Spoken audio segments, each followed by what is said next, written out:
نازل ہوا جو لوگوں کا رہنما ہے اور جس میں ہدایت کی کھلی نشانیاں ہیں اور جو حق و باطل کو الگ الگ کرنے والا ہے۔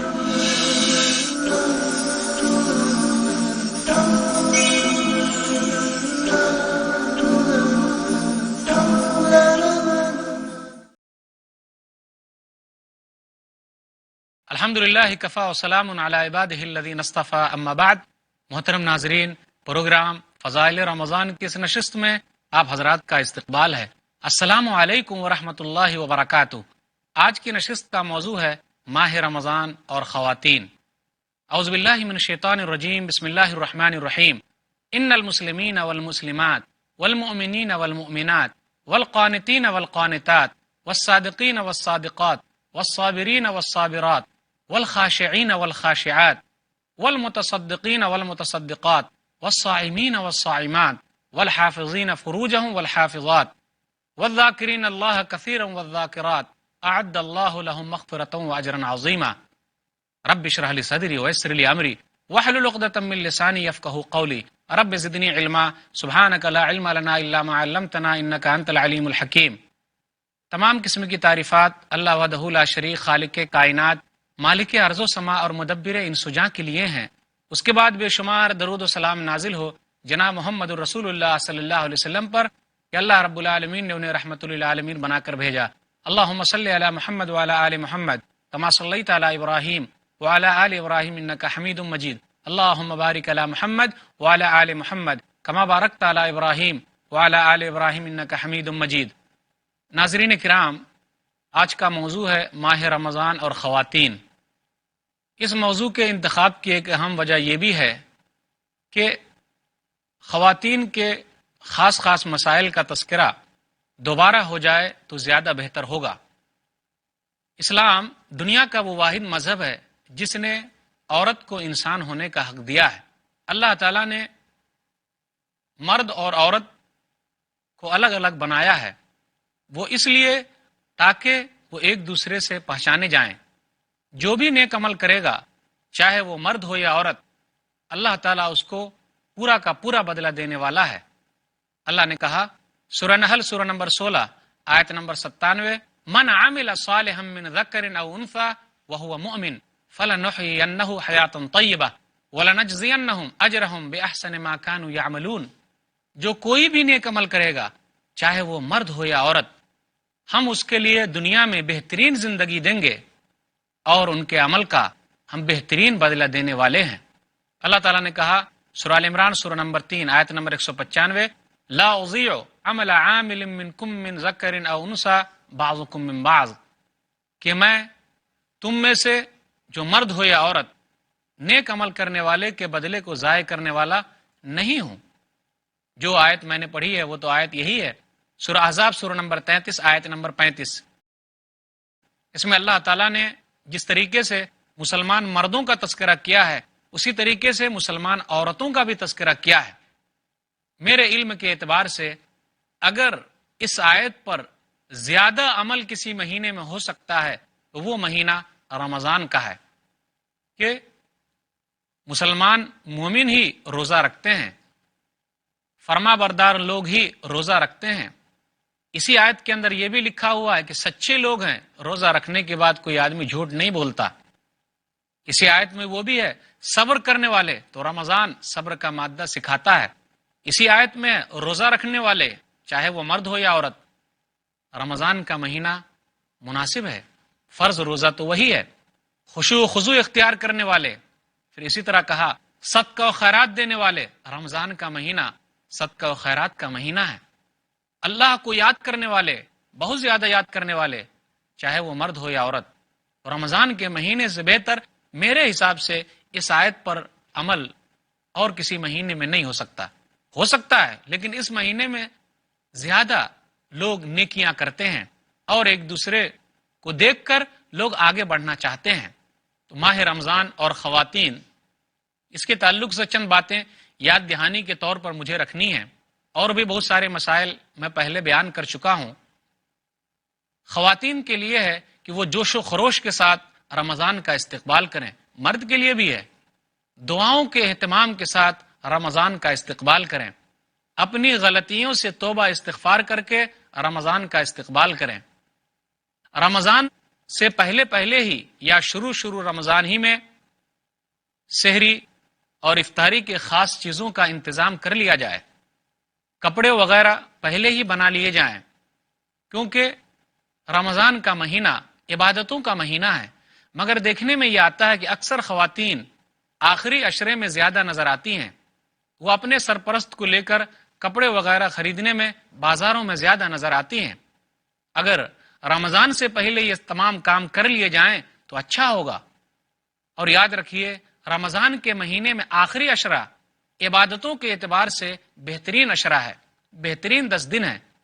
لیکن افسوس کی بات یہ ہے کہ ان 10 دنوں میں ہم لوگ زیادہ گھومتے ہیں، ادھر ادھر جاتے ہیں اور عید کی تیاری میں لگے رہتے ہیں۔ ایسا بالکل نہیں ہونا چاہیے، یا بالکل ہم ٹھنڈے پڑ جاتے ہیں، ایسا نہیں۔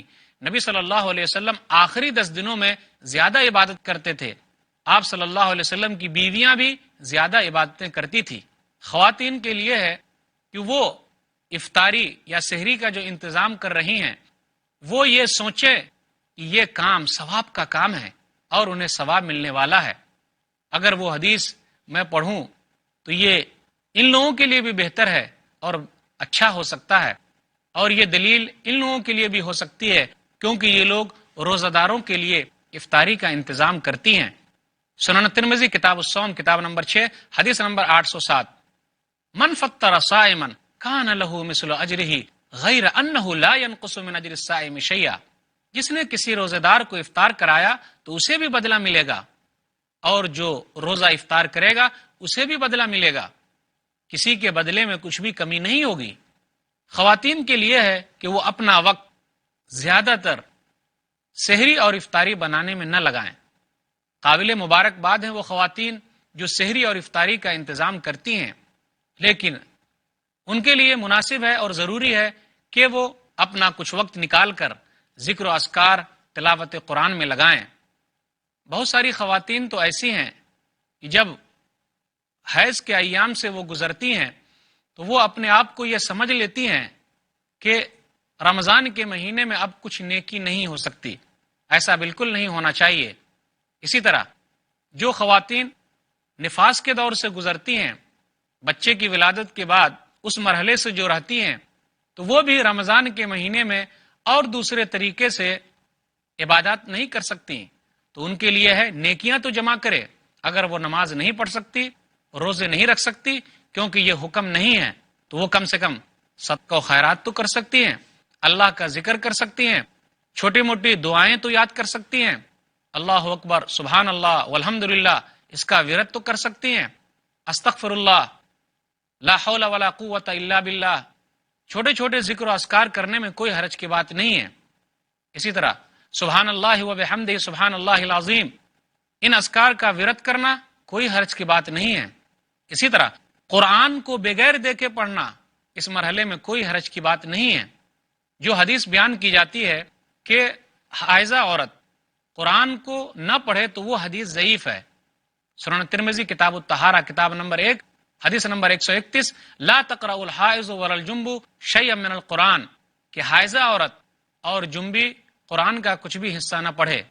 علامہ البانی رحمہ اللہ نے اس حدیث کے بارے میں کہا منکر، یہ حدیث صحیح نہیں ہے، منکر ہے۔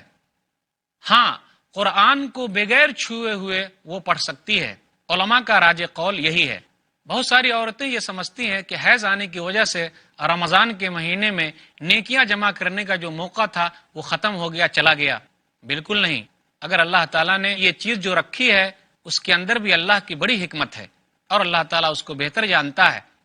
نبی صلی اللہ علیہ وسلم نے ایک حدیث میں ارشاد فرمایا، صحیح بخاری کتاب الحیض کتاب نمبر 6 حدیث نمبر 305، فَإِنَّ ذَلِكَ شَيْءٌ كَتَبَهُ اللَّهُ عَلَى بَنَاتِ آدم، کہ یہ چیز ایسی ہے کہ اللہ تعالیٰ نے آدم کی بیٹیوں پر لکھ دیا ہے، تو خواتین کو چاہیے کہ وہ اللہ تعالیٰ کی تقدیر پر راضی رہیں۔ اللہ تعالیٰ ایسے موقع پر بھی ان کو ثواب دینے والا ہے۔ ایک حدیث آپ کو سناؤں تو شاید کہ تعجب ہوگا، تو تعجب کرنے کی بات نہیں ہے، کیونکہ اللہ کی تقدیر پر راضی رہنا یہ سب سے اہم چیز ہے۔ نبی صلی اللہ علیہ وسلم نے ارشاد فرمایا، صحیح بخاری کتاب الجہاد والسیر کتاب نمبر 56 حدیث نمبر 2890، ذہب المفترون الیوم بالاجری، کہ آج افطار کرنے والے بدلے کے اعتبار سے آگے نکل گئے۔ عورتوں نے جو افطار کیا یعنی روزہ جو وہ نہیں رکھ رہی ہے، وہ اللہ کے ایک چیز فرض ہونے کی وجہ سے نہیں رکھ رہی ہے، حیض کی وجہ سے نہیں رکھ رہی ہے، نفاس کی وجہ سے نہیں رکھ رہی ہے، تو اللہ تعالیٰ اس موقع پر بھی ان کو بدلہ دیتا ہے۔ بہت ساری خواتین ایسی بھی ہیں جو اس مرحلے میں بھی روزہ رکھتی ہیں، اور بہت ساری خواتین ایسی بھی ہیں کہ جب وہ روزہ بعد میں پورا کرے گی تو نماز بھی پڑھ لیتی ہے، جبکہ ان درمیان میں چھوٹی ہوئی نماز نہیں پڑھی جا سکتی۔ ایسا ہی ایک واقعہ آیا مائی عائشہ رضی اللہ تعالی عنہ کے پاس۔ ایک عورت ہے معاذہ، انہوں نے پوچھا مائی عائشہ رضی اللہ تعالی عنہ سے، تو انہوں نے کیا جواب دیا؟ صحیح مسلم کتاب الحیض کتاب نمبر 3 حدیث نمبر 335، ما بال الحائض تقضی الصوم ولا تقضی الصلاۃ، کیا کہنا کہ حائضہ عورت روزے پورا کرتی ہے اور نماز پورا نہیں کرتی؟ تو مائی عائشہ رضی اللہ تعالیٰ عنہ نے کہا کیا تو حروریہ ہے؟ تو معاذہ نے کہا کہ نہیں، میں حروریہ نہیں ہوں، میں انکار کرنے والی نہیں ہوں، لیکن میں یہ سوال پوچھنا چاہتی ہوں۔ مائی عائشہ رضی اللہ تعالیٰ عنہ نے کہا کانا یصیبنا ذالک فنؤمر بقضاء الصوم ولا نؤمر بقضاء الصلاۃ، کہ ہم لوگ رسول اللہ صلی اللہ علیہ وسلم کے دور میں اس مرحلے سے گزرتے تو ہم کو حکم دیا جاتا کہ صرف روزے پورے کیے جائیں، نماز پوری نہ کی جائے۔ بہت ساری خواتین ایسی ہیں جو بعد میں روزہ رکھتی ہیں، اس کے ساتھ ساتھ نماز بھی پوری کر لیتی ہیں۔ ایسا نہیں ہونا چاہیے، بلکہ انہیں صرف چھوٹے ہوئے ایام کے روزے ہی بعد میں پورا کرنا ہے۔ محترم ناظرین، موضوع ماہ رمضان اور خواتین، اس پر گفتگو کا سلسلہ چلتا رہے گا، انشاءاللہ پھر ملیں گے چھوٹے سے وقفے کے بعد۔ محترم ناظرین، السلام علیکم ورحمۃ اللہ وبرکاتہ۔ دوبارہ آپ کا استقبال ہے پروگرام فضائل رمضان میں۔ عنوان ہے ماہ رمضان اور خواتین۔ ایک حدیث آپ کو سناؤں تو شاید کہ تعجب ہوگا، تو تعجب کرنے کی بات نہیں ہے، کیونکہ اللہ کی تقدیر پر راضی رہنا یہ سب سے اہم چیز ہے۔ نبی صلی اللہ علیہ وسلم نے ارشاد فرمایا، صحیح بخاری کتاب الجہاد والسیر کتاب نمبر 56 حدیث نمبر 2890، ذہب المفترون الیوم بالاجری، کہ آج افطار کرنے والے بدلے کے اعتبار سے آگے نکل گئے۔ عورتوں نے جو افطار کیا یعنی روزہ جو وہ نہیں رکھ رہی ہے، وہ اللہ کے ایک چیز فرض ہونے کی وجہ سے نہیں رکھ رہی ہے، حیض کی وجہ سے نہیں رکھ رہی ہے، نفاس کی وجہ سے نہیں رکھ رہی ہے، تو اللہ تعالیٰ اس موقع پر بھی ان کو بدلہ دیتا ہے۔ سوال یہ پیدا ہوتا ہے، بہت ساری خواتین ایسی بھی ہیں جو اس مرحلے میں بھی روزہ رکھتی ہیں، اور بہت ساری خواتین ایسی بھی ہیں کہ جب وہ روزہ بعد میں پورا کرے گی تو نماز بھی پڑھ لیتی ہے، جبکہ ان درمیان میں چھوٹی ہوئی نماز نہیں پڑھی جا سکتی۔ ایسا ہی ایک واقعہ آیا مائی عائشہ رضی اللہ تعالی عنہ کے پاس۔ ایک عورت ہے معاذہ، انہوں نے پوچھا مائی عائشہ رضی اللہ تعالی عنہ سے، تو انہوں نے کیا جواب دیا؟ صحیح مسلم کتاب الحیض کتاب نمبر 3 حدیث نمبر 335، ما بال الحائض تقضی الصوم ولا تقضی الصلاۃ، کیا کہنا کہ حائضہ عورت روزے پورا کرتی ہے اور نماز پورا نہیں کرتی؟ تو مائی عائشہ رضی اللہ تعالیٰ عنہ نے کہا کیا تو حروریہ ہے؟ تو معاذہ نے کہا کہ نہیں، میں حروریہ نہیں ہوں، میں انکار کرنے والی نہیں ہوں، لیکن میں یہ سوال پوچھنا چاہتی ہوں۔ مائی عائشہ رضی اللہ تعالیٰ عنہ نے کہا کانا یصیبنا ذالک فنؤمر بقضاء الصوم ولا نؤمر بقضاء الصلاۃ، کہ ہم لوگ رسول اللہ صلی اللہ علیہ وسلم کے دور میں اس مرحلے سے گزرتے تو ہم کو حکم دیا جاتا کہ صرف روزے پورے کیے جائیں، نماز پوری نہ کی جائے۔ بہت ساری خواتین ایسی ہیں جو بعد میں روزہ رکھتی ہیں، اس کے ساتھ ساتھ نماز بھی پوری کر لیتی ہیں۔ ایسا نہیں ہونا چاہیے، بلکہ انہیں صرف چھوٹے ہوئے ایام کے روزے ہی بعد میں پورا کرنا ہے۔ اسی طرح بہت ساری عورتیں ایسی بھی ہیں جو استحاضہ کی شکار ہوتی ہیں۔ حیض کے خون کے بعد جتنی مدت ہے اس کے بعد بھی ان کو اگر خون آتا ہے تو وہ بیمار کہلائیں گی۔ اسی طرح 40 دن کے بعد بچے کی ولادت کے بعد بھی اگر خون آتا ہے تو وہ بھی بیمار کہلائیں گی۔ یہ حدیث ان لوگوں کے لیے بھی دلیل ہے جو میں ابھی پڑھنے جا رہا ہوں، جس کو ہوا خارج ہونے کی شکایت ہے، یعنی وہ وضو بناتے ہیں فوراً ہوا خارج ہو جاتی ہے، تو کیسے نماز پڑھیں گے؟ پھر اسی طرح یا کچھ لوگ ایسے بھی ہیں جن کو پیشاب کے قطرے گرنے کی شکایت ہے، تو وہ لوگ نماز کیسے پڑھیں گے؟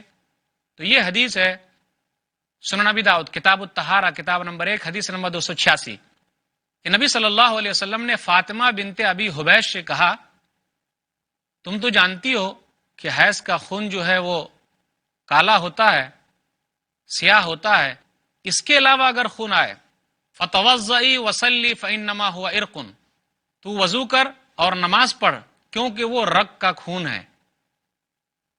تو یہ بیماری کی وجہ سے ان کو ایسا ہو رہا ہے۔ تو جو لوگ بھی پیشاب کے قطرے کی بیماری میں مبتلا ہیں، یا جو لوگ ہوا خارج بار بار ہو جانے کے بیماری میں مبتلا ہیں، یا جو عورتیں استحاضہ کی بیماری میں مبتلا ہیں، تو یہ حدیث دلیل ہے ان لوگوں کے لیے کہ وہ چیز بیماری کہلائے گی، اور اتنے وقت کے بعد ان کو وضو کر کے نماز پڑھنا ہے۔ تو جن کو ہوا خارج ہو جاتی ہے آخری مرحلے میں وہ وضو کرے، اس کے بعد نماز پڑھے، یا اسی طرح جن کو پیشاب کے قطرے گرنے کی بیماری ہے آخری مرحلے میں وضو کرے، اس کے بعد نماز پڑھے۔ تو عورتوں کو چاہیے کہ یہ سب مسئلے مسائل اچھی طریقے سے یاد رکھیں تاکہ ان کو رمضان کے مہینے سے فائدہ اٹھانے میں کسی طرح کی کوئی تکلیف نہ ہو۔ جتنے روزے چھوٹ جائیں وہ روزے صرف پورے کرنے ہیں، نماز پوری کرنی نہیں ہے۔ ماں عائشہ رضی اللہ تعالیٰ عنہ کہتی ہیں، صحیح بخاری کتاب الصوم کتاب نمبر 30 باب نمبر 40 متى يقضى قضاء رمضان حدیث نمبر 1950 كان يكون علي الصوم من رمضان فما استطيع ان اقضيه الا في شعبان، کہ ہمارے اوپر رمضان کے روزے ہوتے تھے، یعنی جو روزے حیض کی وجہ سے چھوٹ جاتے تھے یہ باقی رہتے تھے، تو ہم لوگ شعبان کے مہینے میں پورا کر لیتے تھے۔ تو پتہ چلا کہ جلدی پورا کرنا چاہیے، دوسرا رمضان آنے سے پہلے پہلے وہ روزے پورے کر لیے جائیں، لیکن نماز پڑھنا نہیں ہے بلکہ روزے پورا کرنا ہے۔ اسی طرح ایک اہم مسئلہ یہ بھی ہے کہ جو عورتیں حمل سے ہے اور وہ تکلیف محسوس کرتی ہیں، روزہ نہیں رکھ سکتی، تو وہ بھی میں یاد دہانی کے طور پر بیان کر رہا ہوں۔ اسی طرح وہ عورتیں جو اپنے بچے کو دودھ پلا رہی ہے لیکن وہ تکلیف محسوس کرتی ہے، تو اللہ تعالیٰ نے ان کے لیے بھی گنجائش رکھی ہے کہ وہ روزہ توڑ دے لیکن بعد میں روزہ پورا کر لے۔ نبی صلی اللہ علیہ وسلم نے ارشاد فرمایا، سنن نسائی کتاب الصیام کتاب نمبر 22 حدیث نمبر 2317 ان اللہ عز وجل عن المسافر الصوم وشطر الصلاۃ وعن الحبلى والمرضع، کہ اللہ تعالیٰ نے مسافر سے آدھی نماز اور روزے کو کم کر دیا ہے، اور اسی طریقے سے حاملہ عورت اور دودھ پلانے والی عورت سے اللہ تعالیٰ نے اس بوجھ کو کم کر دیا ہے، لیکن وہ عورتیں بعد میں اس کو پورا کر لیں۔ بہت ساری عورتیں ایسی بھی ہوتی ہے جن کو رمضان سے پہلے پہلے ہی 2-3 سال تک لگاتار اگر بچے پیدا ہو جا رہے ہیں تو ان کے لیے گنجائش ہے، جیسا کہ سنن القبریٰ بہقی کے اندر ہے جلد نمبر 4 صفحہ نمبر 230، عبداللہ بن عباس رضی اللہ تعالیٰ عنہ کا قول ہے کہ اگر والحامل والمرضع اذا خافتا افطرتا اطعمتا مکان کل یوم مسکینہ، کہ حاملہ عورت اور دودھ پلانے والی عورت خوف محسوس کرتی ہیں، ڈر محسوس کرتی ہیں، تو وہ روزہ توڑ دیں اور اس کے بدلے ایک مسکین کو کھانا کھلا دے۔ تو اللہ تعالیٰ نے یہ گنجائش رکھی ہے۔ اسی طرح وہ بوڑھی عورت جو روزے نہیں رکھ سکتی تو وہ ایک مسکین کو کھانا کھلائے، نصف سا 1.25 کلو ہوتا ہے، وہ صبح سحری کا انتظام کر دے اور افطاری کا اس کے لیے انتظام کر دے۔ عبداللہ بن عباس رضی اللہ تعالیٰ عنہ نے کہا، مستدرک حاکم کتاب الصوم کتاب نمبر 15 حدیث نمبر 1607 رخص للشیخ الکبیر ان یفطر ویطعم عن کل یوم مسکینہ، کہ بوڑھے آدمی کے لیے گنجائش ہے، رخصت ہے کہ وہ بغیر روزے سے رہے اور ہر دن کے بدلے ایک مسکین کو کھانا کھلا دے۔ ان کا قول بھی ہے جو سورہ بقرہ سورہ نمبر 2 آیت نمبر 184 ہے، یطیقونہ، وہ کہتے ہیں یتجشمونہ، کہ جو لوگ تنگی محسوس کرتے ہیں، تکلیف محسوس کرتے ہیں اپنے بڑھاپے کی وجہ سے، تو ایسے لوگوں کے لیے رخصت ہے۔ عورتوں کے لیے ہے، خواتین کے لیے کہ رمضان کے مہینے سے وہ بھرپور فائدہ اٹھائیں، وہ اپنے بچوں کو اور دوسرے لوگوں کو یہ سمجھائیں کہ یہ کھانا پینا سی اہم نہیں ہے، بلکہ اس مہینے کے اندر تو ہمیں نیکیاں جمع کرنی ہیں، صدقہ و خیرات کرنے میں بھی آگے رہیں۔ میں ایک حدیث یاد دلانا چاہتا ہوں کہ یہ مہینہ عمرہ کا مہینہ ہے، نبی صلی اللہ علیہ وسلم نے ایک عورت ہی سے کہا تھا کہ جا کر عمرہ کر لینا اور اس عمرے کا ثواب حج کے برابر ملے گا. تو خواتین کے لیے بہترین موقع ہے کہ اگر اللہ تعالیٰ نے پیسے دیے ہیں تو ضرور اس مہینے میں عمرہ کریں. صحیح مسلم کتاب الحج کتاب نمبر 15 باب نمبر 36 حدیث نمبر 1256. فَإِذَا جَاءَ رَمَضَانُ فَاعْتَمِرِي فَإِنَّ عُمْرَةً فِيهِ تَعْدِلُ حَجَّةً. جب رمضان کا مہینہ آئے تو عمرہ کر لینا، کیونکہ رمضان کے مہینے میں عمرہ کرنے کا ثواب حج کے برابر ہے. عبداللہ بن عباس رضی اللہ تعالیٰ عنہ کہتے ہیں کہ نبی صلی اللہ علیہ وسلم نے ایک عورت سے یہی کہا تھا. عورتوں کے لیے ہے کہ وہ صدقہ و خیرات کرنے میں بھی آگے بڑھیں، کیونکہ یہ مہینہ صدقہ و خیرات کا مہینہ ہے. امہات المومنین صدقہ و خیرات کرنے میں آگے تھی. نبی صلی اللہ علیہ وسلم نے ارشاد فرمایا، صحیح بخاری کتاب الزکاة کتاب نمبر 24 حدیث نمبر 1420. کیا کہا نبی صلی اللہ علیہ وسلم نے؟